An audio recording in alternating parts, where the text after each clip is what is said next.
प्यारे बच्चों, अब मैं आपको एक शिक्षाप्रद कहानी सुनाने जा रही हूँ जिसका शीर्षक है अधम बालक। वर्षा के दिन थे।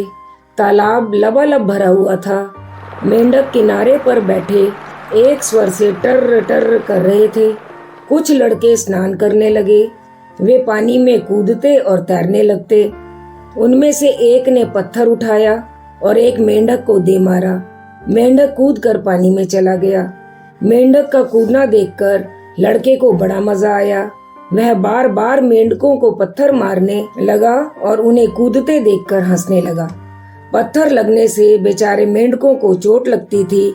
यदि वे मनुष्यों की भाषा जानते तो वे उस लड़के से अवश्य कहते कि पत्थर की चोट उन्हें भी लगती है और प्राण बचाने के लिए ही वे पानी में कूद जाते थे। अपनी पीड़ा को सह लेने के सिवा उनके पास कोई उपाय नहीं था। लड़का नहीं जानता था कि इस प्रकार खेल खेल में मेंढकों को पत्थर मारना या कीड़े मकोड़े कीट पतंगे आदि को तंग करना अथवा उनकी जान ले लेना बहुत बड़ा पाप है। जो पाप करता है उसे बहुत दुख भोगना पड़ता है और मरने के बाद यमराज के दूत उसे पकड़कर नरक में ले जाते हैं। वहाँ उसे बड़े बड़े कष्ट भोगने पड़ते हैं। लड़के को तो मेंढकों को पत्थर मारना खेल जान पड़ता था। वह उन्हें बार बार पत्थर मारता ही जाता था क्योंकि इस काम में उसे बहुत मजा आ रहा था। लड़के को पीछे से आवाज आई, इसे पकड़कर ले चलो। लड़के ने पीछे से जो यह बात सुनी तो मुड़कर देखने लगा। उसने देखा कि 3 यमदूत खड़े हैं। काले काले यमदूत, लाल लाल आंखें, बड़े बड़े दांत, टेढ़ी मेढ़ी नाक, हाथों में मोटे मोटे डंडे और रस्सी। लड़का उन्हें देखते ही डर गया।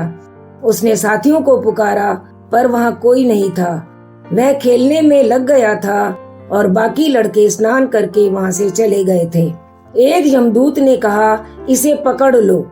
इसने तो बहुत ही घिनौना काम किया है, इसलिए मैं इसे नहीं पकड़ सकता। दूसरे यमदूत ने उत्तर दिया और टेढ़ा मुंह बनाकर उसने पकड़ने से साफ इनकार कर दिया।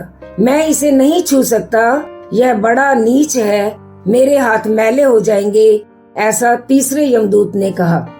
तब इसे फंदे में बांध लो और घसीटते हुए ले चलो, पहले ने सलाह दी।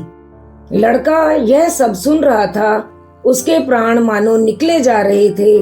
उसने बड़ा साहस करके पूछा, मुझे कहाँ ले जाओगे? यमदूत ने उत्तर दिया, नरक में, जहाँ सब पापी जीते जी ही तेल में पकाए जाते हैं, पकोड़े के समान। पकोड़े के समान? लड़के को अपनी माँ के पकोड़े तलने की बात याद आ गई। बाप रे, मैं पकोड़े के समान तला जाऊंगा? मैंने तुम्हारा क्या बिगाड़ा है, मुझे छोड़ दो। लड़के ने गिड़गिड़ा कर प्रार्थना की। उनमें से एक यमदूत ने कहा कि तू पापी है, तू महाअधम है। अगर अब तू कभी पाप न करने का वचन देगा तो हम तुम्हें छोड़ देंगे। लड़के ने कहा, हाँ, मैं शपथ लेता हूँ कि अब मैं कभी पाप नहीं करूँगा, किसी भी प्राणी को कोई कष्ट नहीं दूंगा। विनम्रता से दोनों कान पकड़कर प्रतिज्ञा की। यमदूत तुरंत छूमंतर हो गए। लड़का भागा भागा घर आया। उसने अपनी माता को सब बातें बताकर पूछा, माँ, मैंने कौन सा पाप किया है और ये पाप क्या होता है? माता ने कहा, बेटा, निरपराध मेंढकों को मार मार कर तू बहुत बड़ा पाप कर रहा था। किसी भी निरपराध को कष्ट देना महापाप है।